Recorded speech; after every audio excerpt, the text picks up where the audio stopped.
Hello guys, എൻ്റെ പേര് മനു. അപ്പോൾ നമ്മളെല്ലാവരും സ്ക്രീൻഷോട്ടും കാര്യങ്ങളൊക്കെ ഫോണിൽ എടുക്കുന്നുണ്ട്. അത് സിമ്പിളായിട്ട് എടുക്കാനുള്ള ട്രിക്കാണ്. ചില ആൾക്കാർക്ക് വളരെ കഷ്ടപ്പെട്ടിട്ട് എടുക്കുക. സ്ക്രീൻഷോട്ട് എന്ന് വെച്ച് കഴിഞ്ഞാൽ എന്താ സംഭവം എന്ന് വെച്ച് കഴിഞ്ഞാൽ നമ്മളെ ഫോണിൻ്റെ ഉള്ളിൽ നിന്ന് തന്നെ ഫോട്ടോ എടുക്കുന്നതാണ്, അങ്ങനെയും പറയാം ഗൈസ്. അപ്പോൾ എങ്ങനെയാന്ന് നോക്കാം. ഒരു ആൻഡ്രോയിഡ് ഡിവൈസിൽ സ്ക്രീൻഷോട്ട് എടുക്കണമെന്നുണ്ടെങ്കിൽ നമ്മളെ പേജ് അക്കൗണ്ട് ആദ്യം ഫോളോ ചെയ്യുക. ഇതുപോലത്തെ നല്ല നല്ല വീഡിയോസ് വരുന്നുണ്ട് ഗൈസ്. അപ്പോൾ ജസ്റ്റ് 3 വര, 3 ഫിംഗർ കൊണ്ട് 3 വര. അപ്പോൾ ജസ്റ്റ് സ്ക്രീൻഷോട്ട് എടുത്തിട്ടുണ്ട്. അപ്പോൾ അതാ ഒന്നാമത്തെ ട്രിക്ക്. രണ്ടാമത്തെ ട്രിക്ക് എന്ന് വെച്ച് കഴിഞ്ഞാൽ ഇവിടെ ഉണ്ട് സ്ക്രീൻഷോട്ടിൻ്റെ, എവിടെ ഉണ്ടായിരുന്നു, ഇതാ സ്ക്രീൻഷോട്ടിൻ്റെ ഒരു ഓപ്ഷൻ ഉണ്ട്. അപ്പോൾ അത് ഞെക്കിയാൽ സ്ക്രീൻഷോട്ട് എടുക്കുന്നതായിരിക്കും.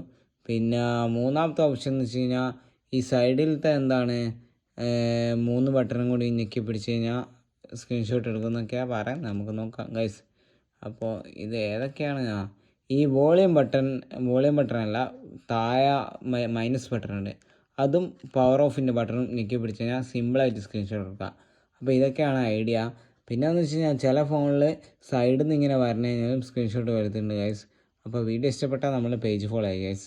ഇതുപോലെ നല്ല നല്ല വീഡിയോസിന് വേണ്ടി നമ്മൾ അടുത്ത ഓരോ ദിവസവും ഇങ്ങനെ നല്ല നല്ല അടിപൊളി വീഡിയോസ് ഇടുന്നുണ്ട്. അപ്പോൾ വീഡിയോ ഇഷ്ടപ്പെട്ടാൽ നമ്മളെ പേജ് ഫോളോ ആയി ഗൈസ്.